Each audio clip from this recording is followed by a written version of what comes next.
ladies and gentlemen.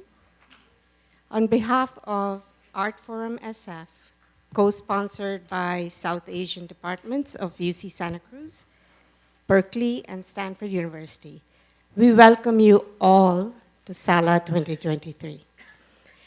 This afternoon's session is the Aesthetics of Hoskote.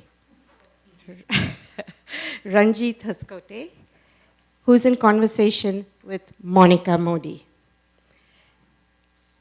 Just to say a few words about Monica Mody, who will then introduce Ranjit.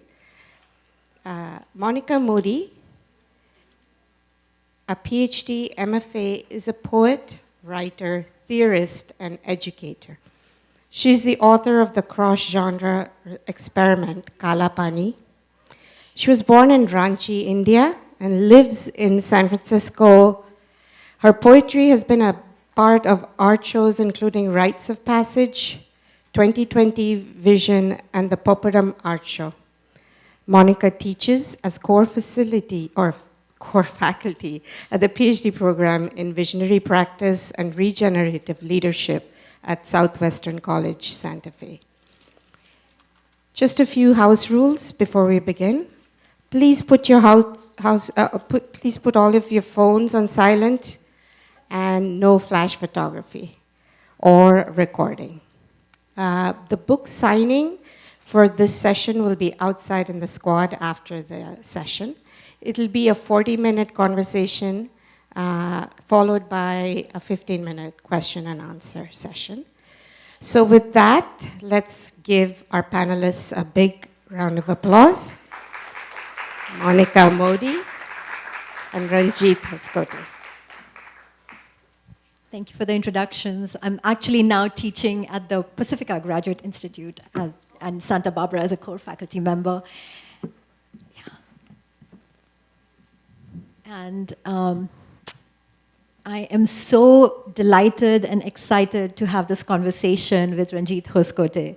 And some of you might already be familiar with him, and I won't introduce him in a long, winded way, because you'll come to know him during this conversation more.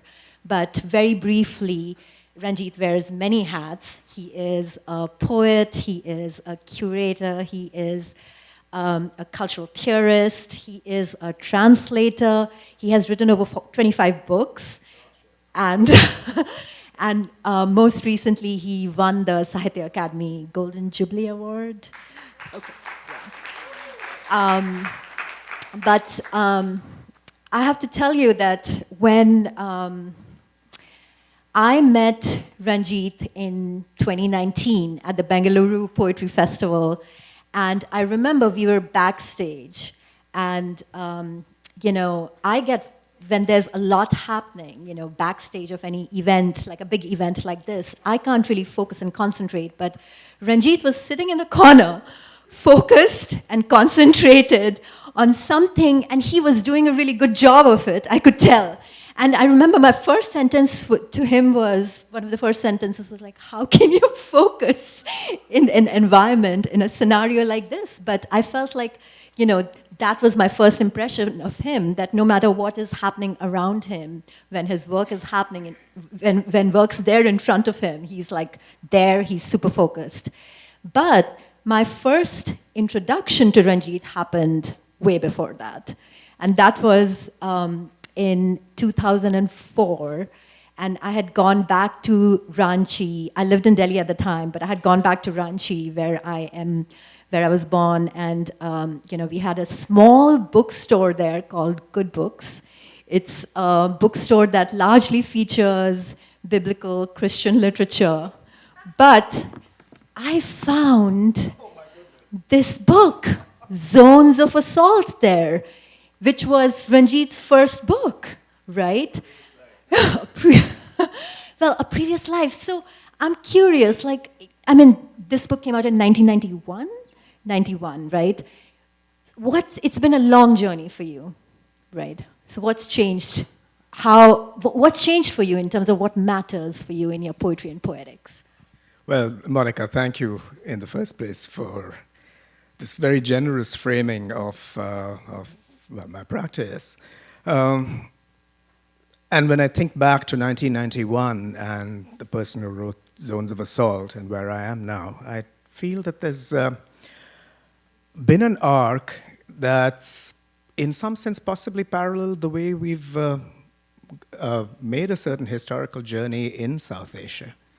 And considering that changing narratives is the sign that we're gathered under, I think the way my poetry has gone is from a place of, if you will, a certain agonism in Zones of Assault, a sense of staking out territory, whether it was conceptual or in terms of imagery or language, to, I would hope, a more prayerful, a more melancholy sense of how to be in the world with others, with other species, and in a space of many languages.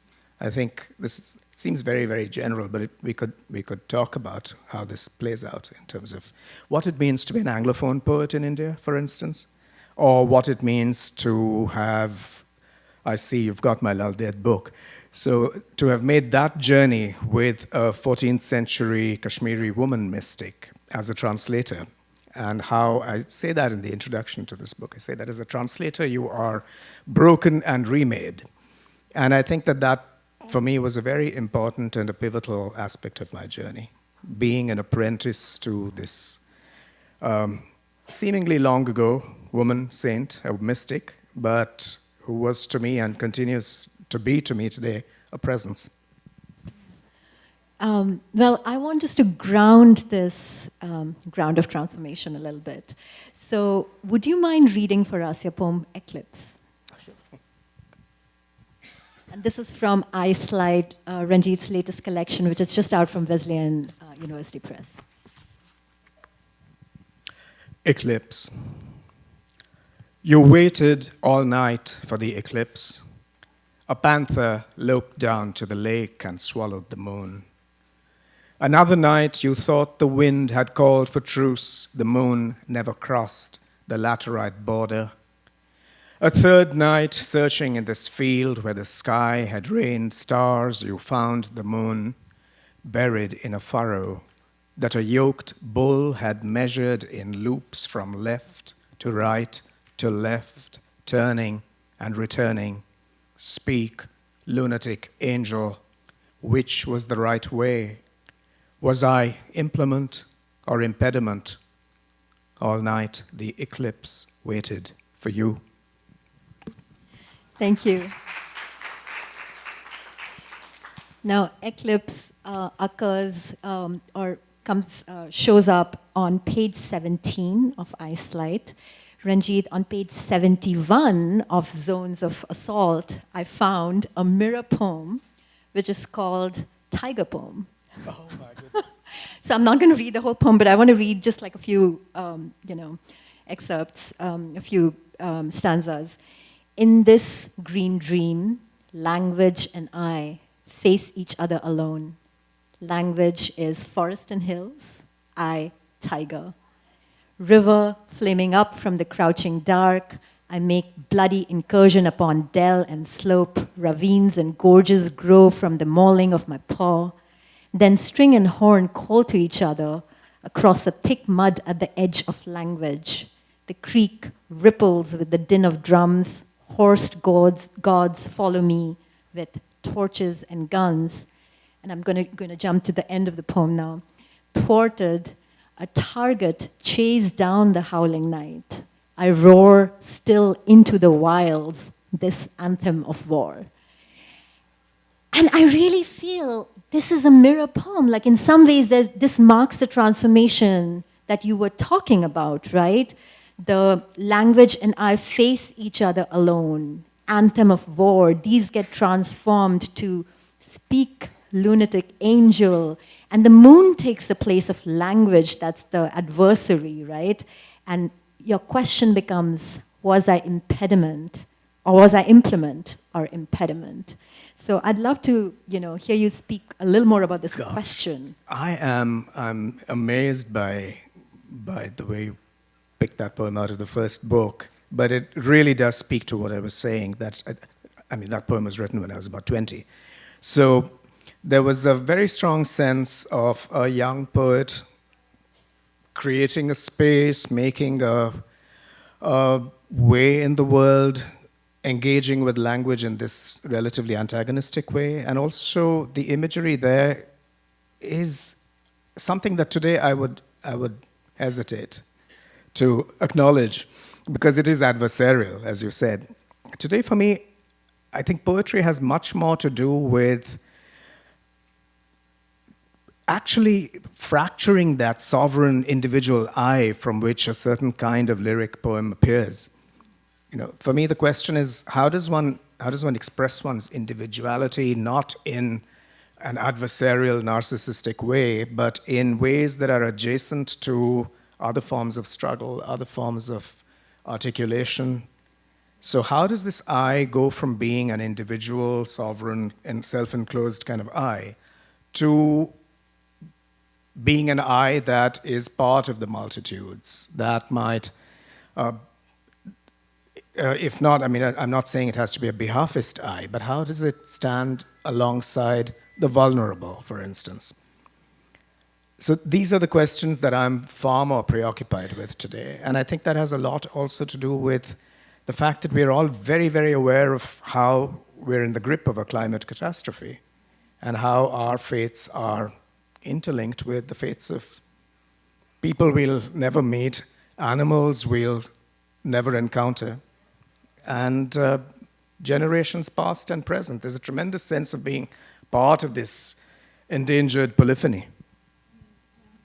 I mean, this word that you used, vulnerability, that is so beautiful, and it's interesting because I really started tracking a kind of porousness that you have towards something that's much larger, right? Like the more than I, the more than human, the more than those of us who are here, and you talk about this specifically also in your translator's note to the poems of Lalder, right? Like when you've translated, when you were translating it, you talk about how as she was going through her journey of self-doubt and then visionary experience and opening to something that's almost akin to wisdom, and then beginning to teach that, you found yourself moving along with her on that journey. Would you say that that was one of the core moments of transformation for you?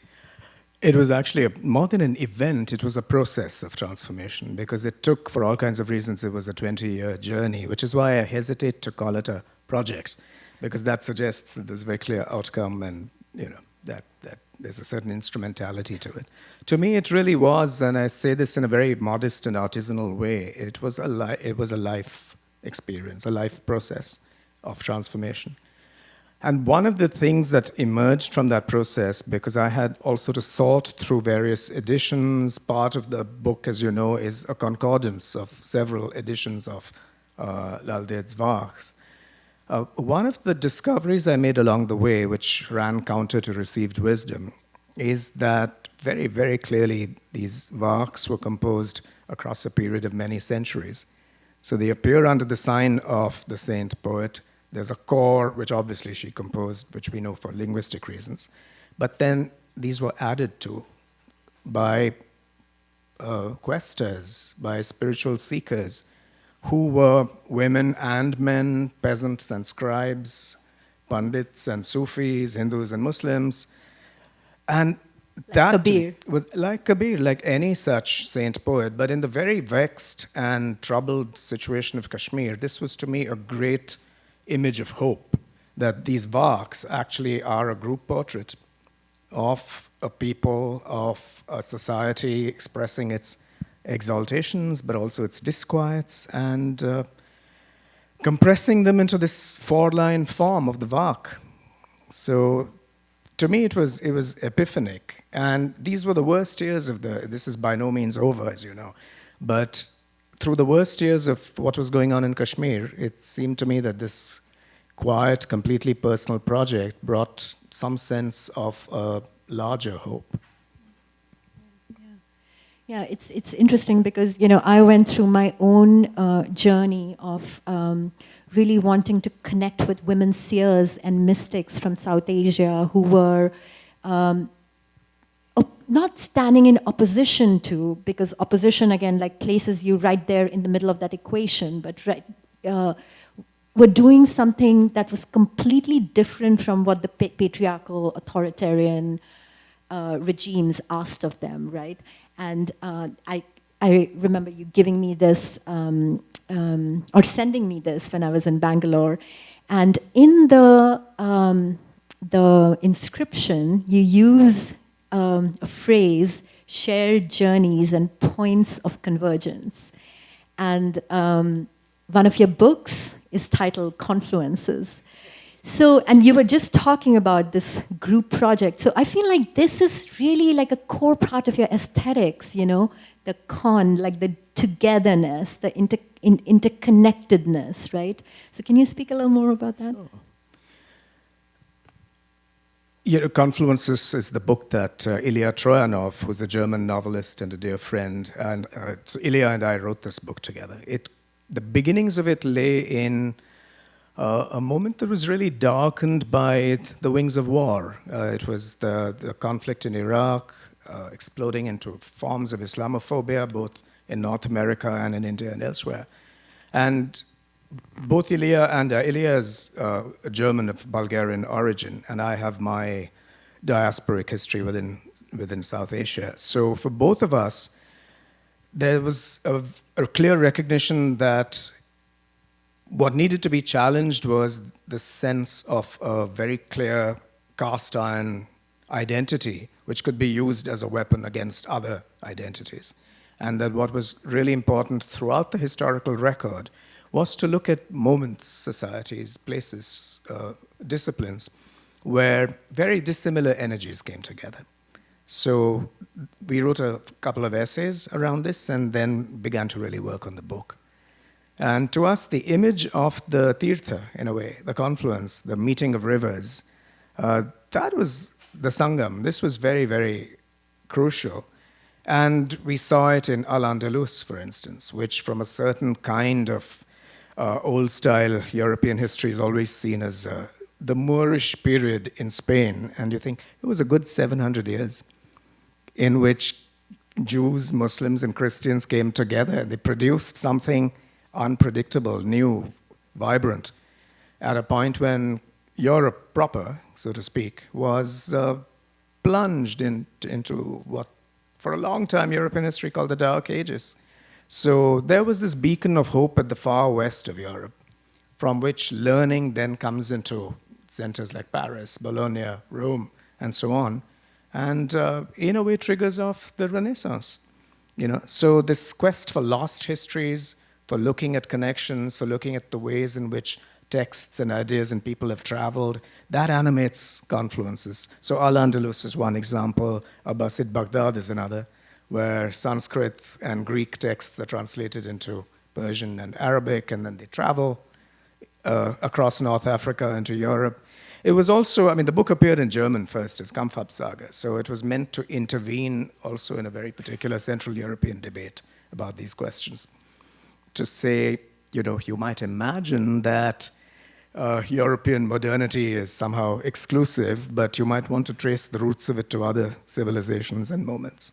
And then that, for us, became a template of thinking about how every civilization actually is nourished by unpredictable and transcultural sources. There's nothing unique and singular and self-enclosed about any civilization or any culture. And you're bringing this larger umbrella under which you're looking at the phenomenon of transcultural contact, right? And something that I notice in your poems is also you are bringing in artists and philosophers, visual artists. You are dedicating poems to them. You are asking the question, what if, right? And again, it's such a beautiful example of the aesthetics of relational engagement. I love that. Is there a poem you'd like to read which exemplifies that kind of a...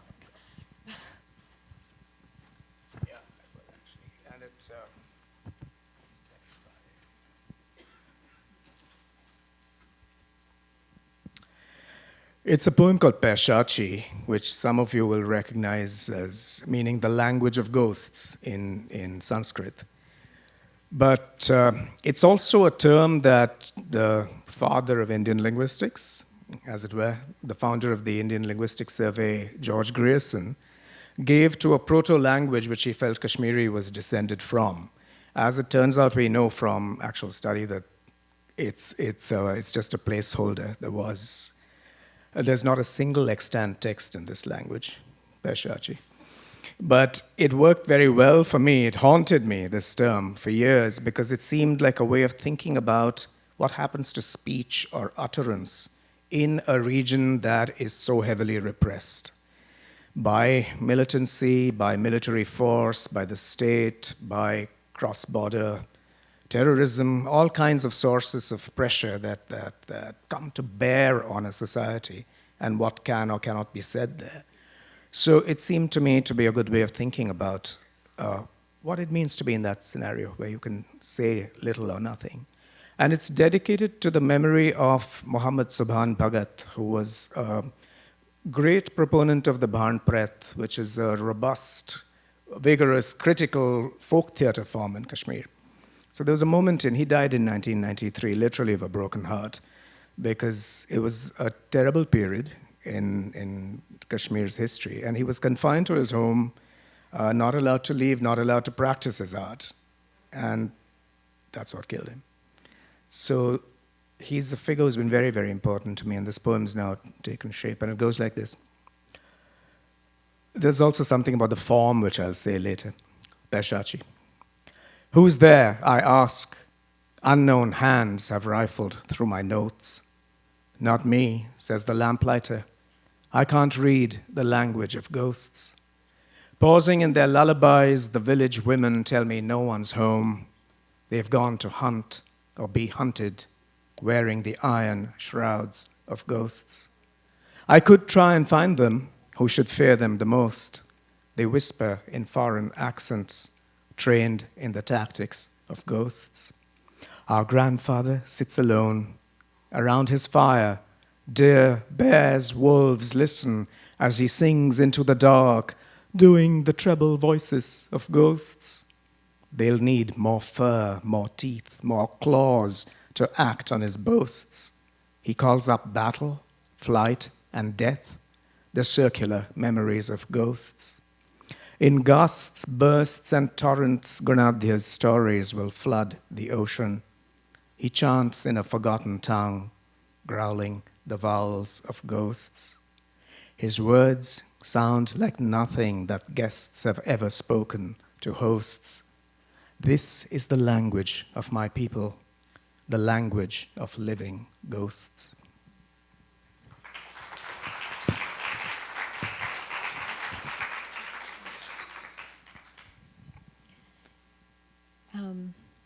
Well, a couple of things about this poem, and I want to hear you speak a little bit about the form too.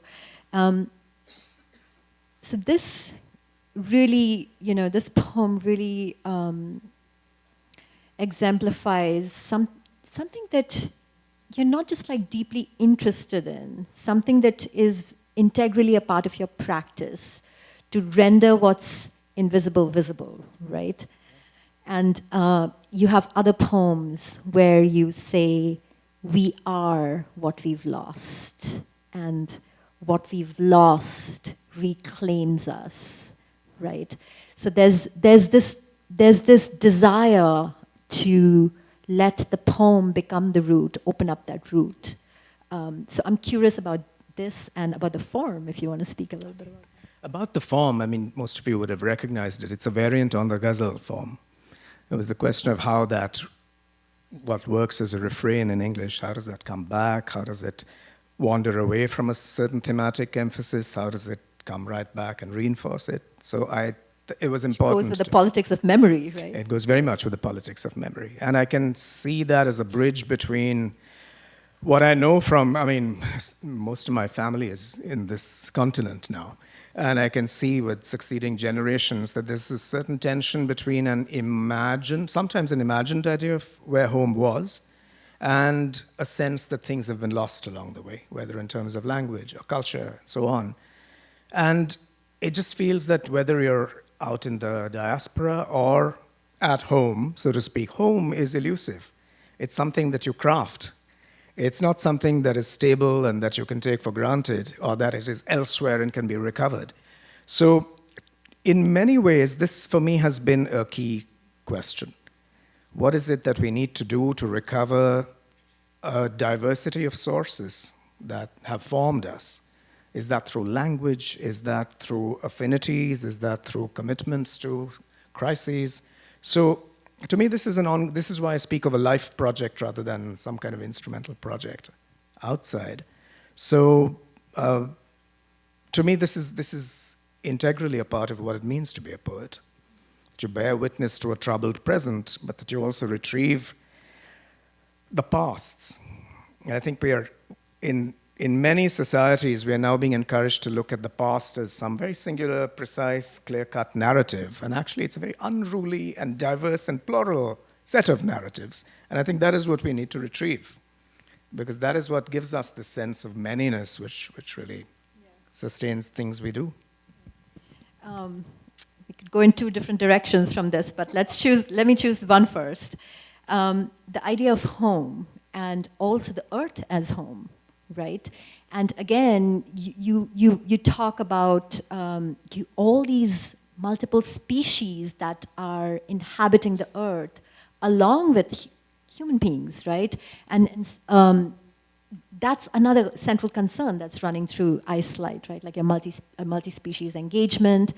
In Crow Hymn, the poem Crow Hymn, something that you do very beautifully is you also bring in other languages. And I also found myself thinking of language also as part of living ecology, yes. Right? So, and your role as a translator comes in here. But more than human worlds, languages, ecology. Tell us about like where you are in relation to all of that. You know, what has been very dominant for me in the last few years has been this sense of living in an age of extinctions. This is something we all know every single day. We wake up to it. It's our global condition. But for me, as someone I spent the formative years of my childhood in Goa, which was, that was just 10 years after the Portuguese had vanished. Or had been sent off. So it was, it was a house on a hill with wooded terrain all around us. There were multiple languages, including Portuguese, that you heard or overheard.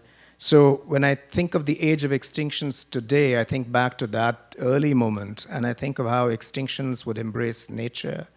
The idea of extinction embraces languages that we're losing, forms of civility and forms of being with others that we're losing. So to me, the sense of extinction is quite pervasive across what we otherwise separate into the natural and social spheres.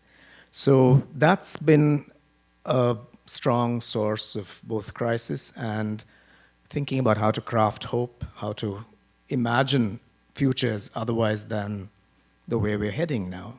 So, there are moments of expansiveness that we still are able to receive. Like on this visit, actually, just a few days ago, Nancy and I went with friends, the poet Forrest Gander and the artist Ashwani Bhatt. We went out to Crane Creek and found ourselves even in this extreme heat, and we thought we'd left the heat at home, but it's clearly followed us. But it was extraordinary to be in the presence of a live oak or a buckeye or a jay or things that we might take for granted as part of some tapestry of nature that is other than us. But when you're there, there's a tremendous and humility-inducing sense that not only are we part of this tapestry, but we also bear a huge share for what's gone wrong with it. And then that to me, whether in curatorial practice or in poetry or in the essays, these are questions that have been pivotal to me now. So when I think about an ecology, I'm thinking both of the actual pragmatic solutions that we might try and work towards, but also can we retrieve something of the sacred, which is not constrained by organized religion, which doesn't devolve into a tight iconography. What is it that the sacred can tell us about interrelationships or possibilities of healing? So it's a set of fragmentarily interlinked questions. Yeah. And the sacred, I love that word you used a little while ago, unruly. The sacred is another unruly site, essentially, if we take it out of organized religion. And Lal there really is one of the ancestresses in that regard, who really shows us the paths. I often think of poets as threshold figures, right? Voices from the underground, voices who have to drop off the commonplace engagements so that they can pay attention to something else. And I see you do a couple of things in Icelite in particular. One of them, and you've mentioned that a lot of these poems are about your time in Goa, growing up in Goa, and you can see that there are images that have been tended to for years. There is a way, for instance, the poem Noor, I think, that really, and there are other poems. You can really feel that, these images have grown in you, and that's where the unruliness of the past can come through language, right? And the other thing that happens in other poems, and sometimes in the same poems, is you move into this bardic register, like this Orphic voice, right? Which is amazing, right? Because there you really are attuned to the underworld. And I love those moments. And I find myself thinking about the political exigency of that Orphic voice now, especially right now when we are really being constrained to think about politics and justice in a particular way. So what do you think is the role of poets here? Which was literally, if you will, the motif of the book before Icelite, which was called Hunch Prose, where to me that was really the question. What role do poets have today? In a way, poetry is, you're all marvelous people who've taken the trouble to be here, but I do know that people ask themselves, well, what is it that poetry can actually do? And does it transport us into a world where we, don't have to really exercise our political and social anxieties? Is it that? Or can it yet do something effective? Can it intervene? So I found myself drawing on traditions of, you say the bardic or the Orphic or the Vatic. Those traditions remain important to me. I think the question is, how do you retrieve that role? Especially when you're up against a short attention economy, for instance, or there's the constant buzz of media or of other forms of discourse.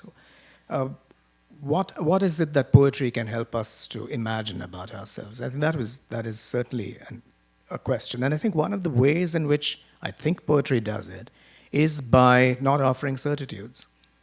It's by raising questions, it's by an Orphic voice from somewhere. You just heard it. Yeah, we heard it. That reminds me, you know what? This is something that I think about often, about what it means to draw on these voices from multiple languages. And yet I find, because I'm a monolingual writer, but I'm a multilingual reader. So I often find there's a point in discussions, conversations such as the one we're having, where I think, you know what, this is all very Anglophone. So I feel impelled to maybe just share one of these works of Lal Dead's, if I could. So, but I'll read it. But I'm going to, this is, I'll read the, let me just, whoopsie. Read one or two.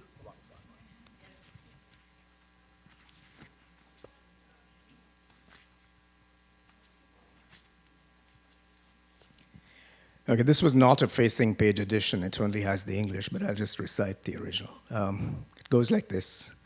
Ami pan sodaras navichas laman, katibozi dei mion meti tar, amin takin ponazan shaman, zovchum brahman garagatsaha. Oh, that's the original Kashmiri, and it goes like this in English, at least my version. I'm towing my boat across the ocean with a thread. Will he hear me and help me across? Or am I seeping away like water from a half-baked cup? Wander, my poor soul, you're not going home anytime soon. Thank you. Thank you.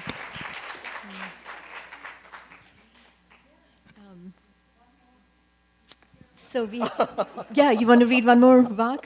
Okay. Maybe I'll circle back to it. Okay. So the other thing that's happening in Iceland is, for instance, in the poem Krishna's End, Right. You have the pronoun you that comes in, right? And it's very interesting. For me, what that spoke to me was about the capacity of the self to reinvent itself and the capacity of the self to get remade by the other.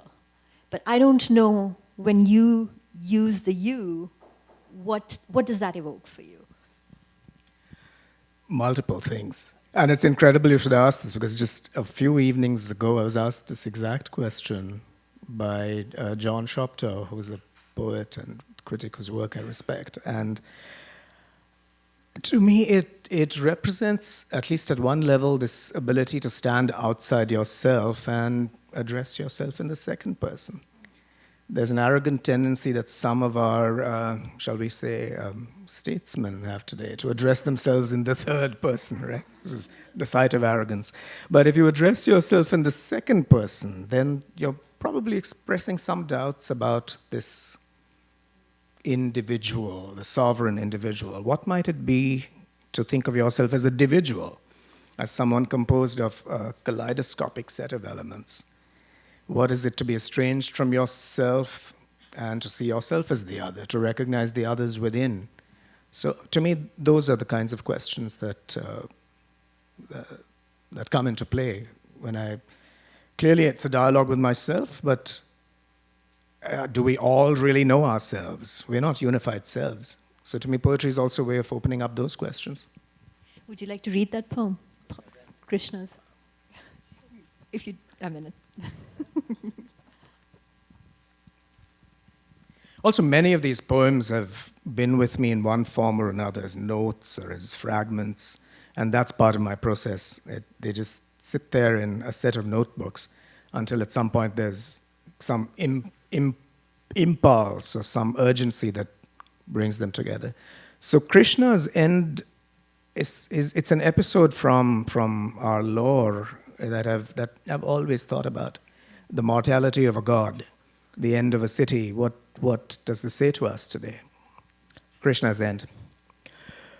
Gurgle of rising waters, the tide is right, cries of gulls, you thrash through sludge to stay in the dance. Stay, slay, let go the blade, take the arrowhead aimed at your heel. Falter, fall, struggle to your feet in the forest of the gods as it sinks. Virama, the lock on your Abujida tongue breaks. You find it in you to pause and praise again. The currents rush through and past you, stirring up white waves. You pluck stories, let go, touch lives, let go. Hoot, screech, roar, whisper, ask forgiveness, forgive. Discover again every voice that spoke through you. And now you lose your voice. Your wound tells you what must be done. One last look back at the fading mangroves, beyond which the city you ruled till an hour ago is burning. You slip into the weighted canoe. The tide is ripe. Thank you. I'm going to ask one more question, and then we'll open it up for questions from the audience. So going back to the dedication of Iceland, and you dedicate the book to your father, right? And you say that he was your first guide into the labyrinth. Yeah. What is the labyrinth? I don't know that we'll ever decode the meaning of the labyrinth. It's strange. I think this is probably true of, I mean, I know it's true of my generation. Watching our parents grow frailer and watch them age and watch them pass on is, it's a very difficult process. I know many of us have gone through this or are facing it. So one of the books previous to that, I see it as a trilogy, Jonah Whale, Hunch Prose, and Eye Slides. So Jonah Whale was actually dedicated to my mother, who passed on in 2015. And it just came very, very instinctively to me to dedicate it to her and to say to my first reader, you know. So it's a way of going back to your parents as having opened up worlds for you in a certain way. In my case, parents who never pushed me into choosing a conventional course of study, or in fact, for that generation in India, it was extraordinary. They were very keen that I should go to art school when everyone around them was saying, you know, engineering or medicine, and if not, you know, you drop off into the abyss. So, you know, they opened for me the worlds of literature, of music, and of painting, the visual arts. So to me, these books are dedications in the sense of offering a certain gratitude to them, and to all of these ancestral presences as well in the book, whether they're composers or painters or philosophers. Thank you for opening the labyrinths to us in such a luminous way through your luminous words.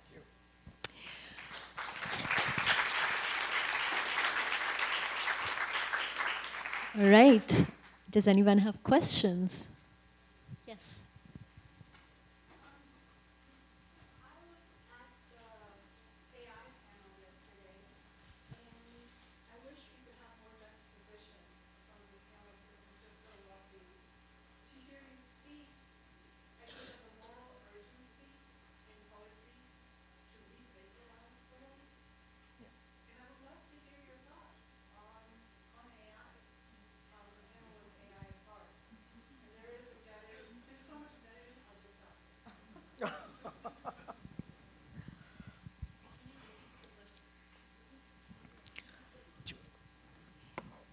The imperative to resacralize the world, and Ranji's thoughts on AI.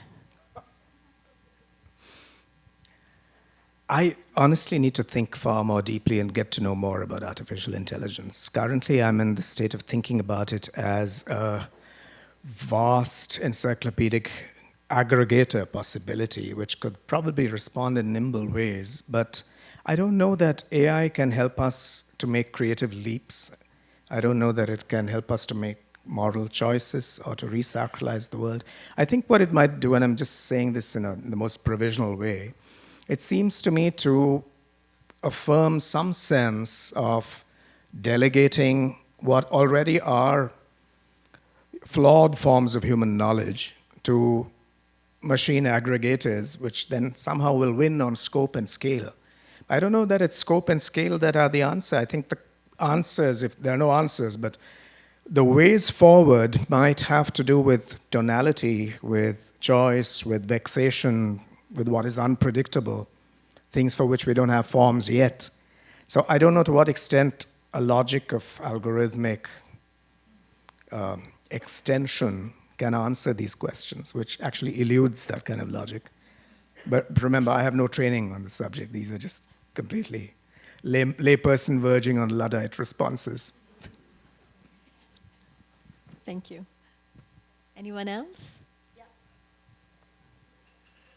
Thanks for all of your insights. I want to go back to something you were talking about discussing home and the idea of home. And I think for many immigrants, home feels like it's something fixed in the past that we can't return to. For many children of immigrants, home feels like something that we want to be able to fix but cannot. And I wonder, this idea of home being inclusive is something that's a really different way of thinking about it. Right. What are ways we can gather a better sense of home wherever we're at? Thank you for that amazing question. It's something that I've been wrestling with, and I recognize it in the work of many friends and colleagues. I think maybe what it would involve as a first step is to let go of the idea that there is a static notion of home to which we stand in some kind of one-to-one correspondence, and that will solve all our questions of identity and location. I think we need to be able to live with a sense of plural belonging and a distributive belonging, and also maybe with a sense that we can form these connections, that they don't always come down to us from some primordial tradition. Most traditions, as we know, are invented. There's this marvelous phrase that Terence Ranger and Eric Hobsbawm have for their benchmark collection of essays, invented traditions.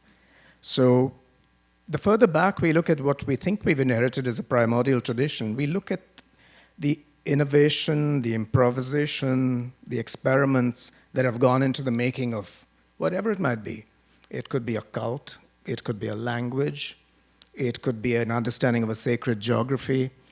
If you look at it, there are unpredictable forms of agency that have gone into that. So I think if we recognize that, then we recognize that those are the impulses that will help us to craft a sense of home, which might then save us from forms of nostalgia that are not very helpful. I mean, how do you move from a sense of being caught in between to a sense of recognizing that you're actually on a threshold, that it's a liminal and generative space? So I would think in those terms when I think of I mean, there are terrible forms of displacement that take away agency, but I would focus on these forms of reshaping ourselves and regenerating ourselves through these contradictions. I hope that, it doesn't answer your question, but it's just a set of propositions we could discuss. I also want to add, because I have so many thoughts on this, like I think about this a lot, as you know. But, a lot of the times, traditions were, they really emerged from our ground of being, our connectedness to the earth, connectedness to community, right? And I come from a family, both on my mother's side and my father's side. We've either, my ancestors have also moved a lot on both sides of the family, and now I'm here, right? Like my family is in India. So at what moments can a continuity of tradition also become a means to displace, right? Versus what is around us, who's around us, right? So this idea of our earth community, and how does tradition have anything to do with earth community?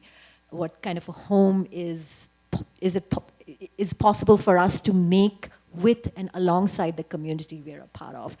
This is such a rich conversation. I will stop. So, any more questions, please? Yes, the one.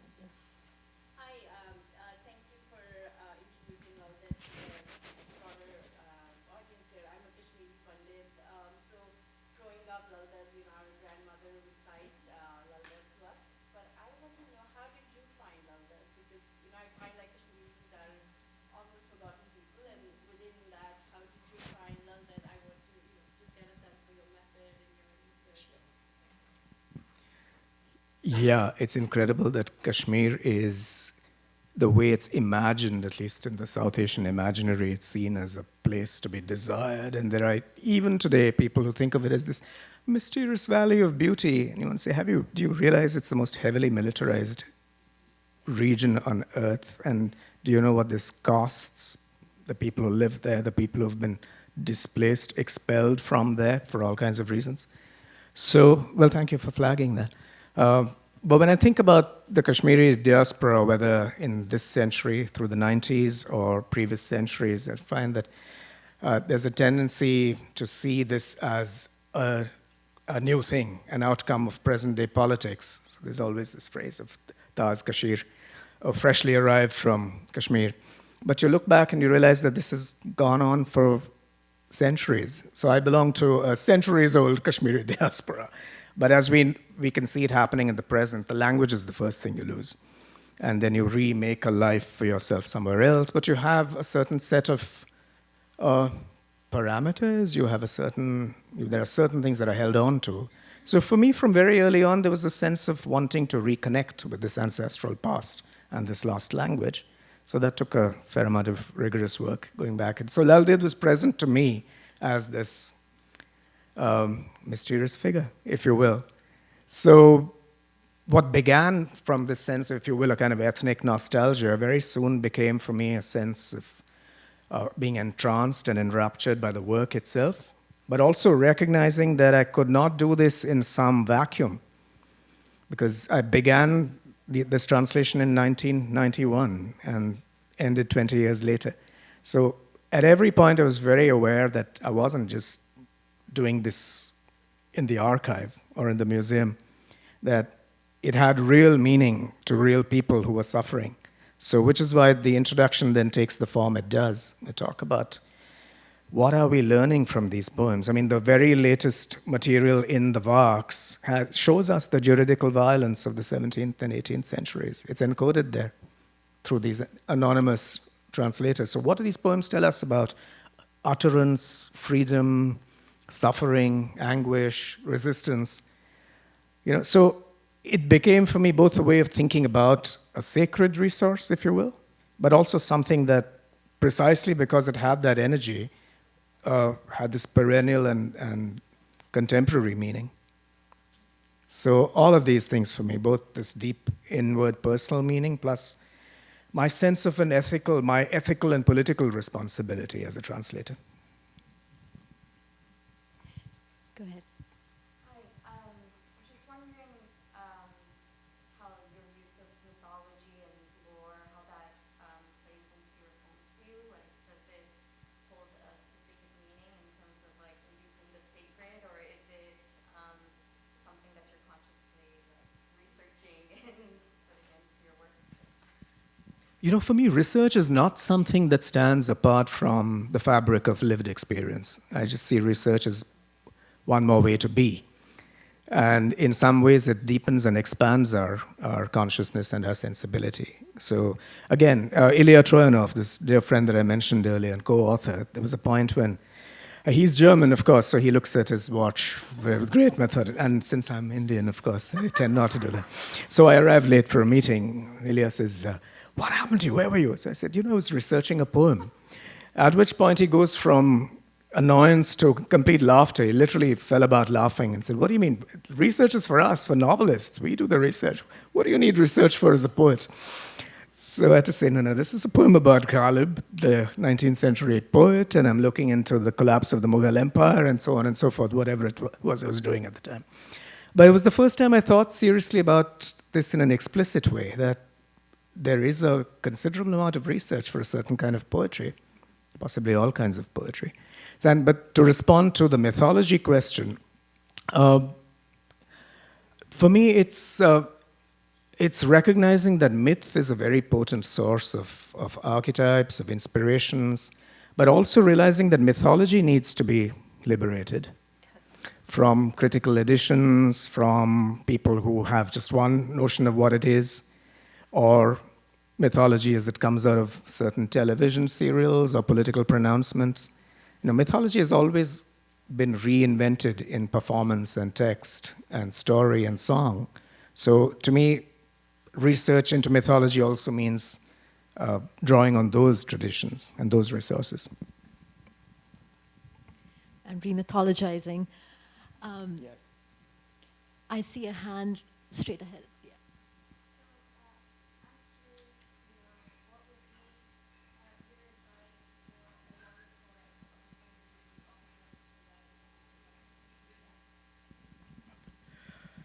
Oh my goodness.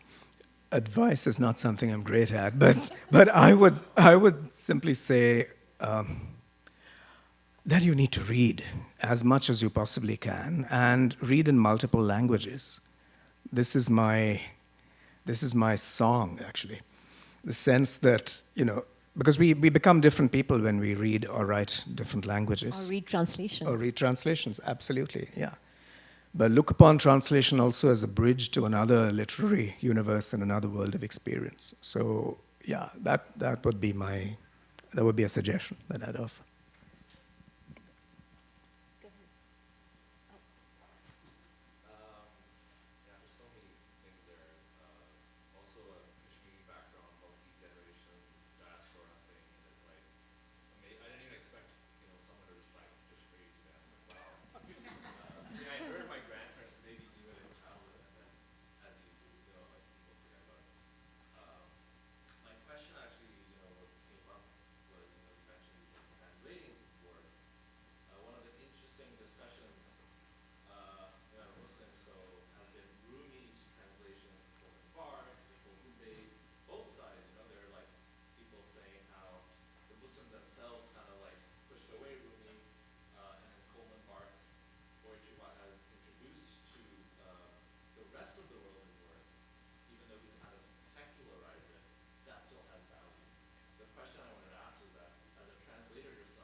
Thank you for the question.